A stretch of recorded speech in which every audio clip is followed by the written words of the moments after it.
Kembali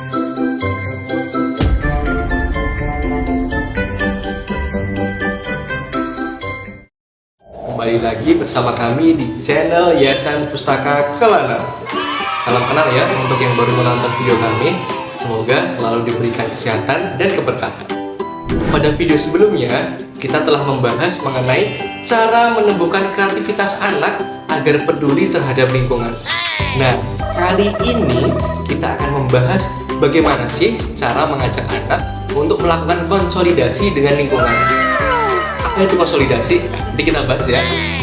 Banyak yang harus kita lakukan untuk menyelamatkan lingkungan agar masih dapat dinikmati oleh generasi penerus. Cara terbaik melakukannya adalah dengan mengajarkan anak peduli lingkungan sejak dini agar di masa depan nanti mereka akan menjadi manusia yang cinta pada lingkungan, alam, dan seisinya.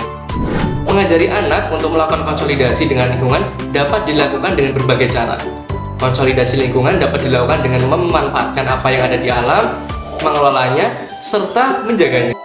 Bagaimana sih caranya mengajak anak untuk mau melakukan konsolidasi lingkungan? Yuk, simak tips-tips berikut ini. Yang pertama, memanfaatkan lahan yang tidak terpakai.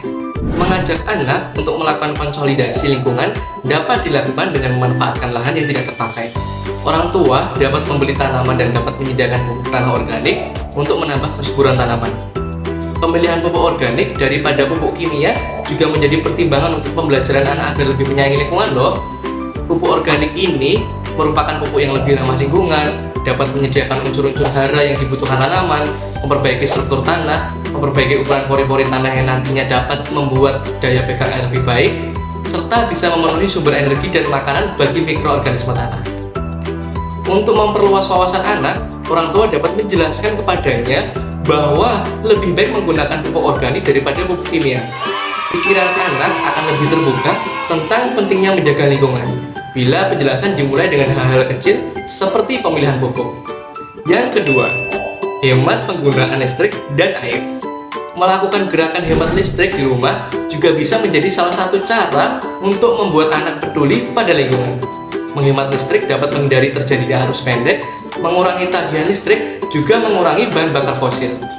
Perlu pula dijelaskan bahwa menghemat air berarti menjaga agar cadangan air tidak menipis, menjaga keseimbangan jumlah air, menjaga ekosistem air, serta menghemat biaya pengeluaran air. Orang tua dapat membuat stiker untuk ditempelkan di sekitaran keran air maupun saklar agar mudah terlihat oleh anak. Wah, menarik sekali ya Bunda. Berikan juga edukasi pada anak bahwa generasi masa depan juga berhak menikmati air bersih. Yang ketiga nih, simak baik-baik ya, mengenalkan reduce, reuse, dan juga recycle. Apa itu? Tunggu dulu nih. Banyak barang bekas yang sudah tidak digunakan tetapi dapat dimanfaatkan kembali. Imajinasi dan kreativitas anak bisa dikembangkan dengan membuat prakarya sederhana dengan menggunakan barang bekas yang ada di rumah.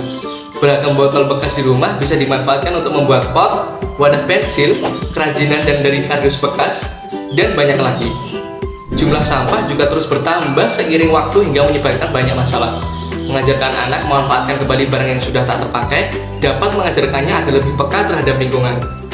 Nah, yang keempat, menggunakan produk ramah lingkungan. Mengenalkan anak pada produk ramah lingkungan dapat dimulai dari hal sederhana seperti menggunakan produk reusable atau yang dapat digunakan berulang kali. Misalnya, ketika berbelanja ke supermarket, anak-anak dapat diajarkan untuk membawa tas jinjing dari rumah. Begitu juga ketika akan membeli jajanan atau minuman. Orang tua dapat mengajarkan untuk membawa wadah sendiri dari rumah dan juga tempat minumnya. Yang kelima,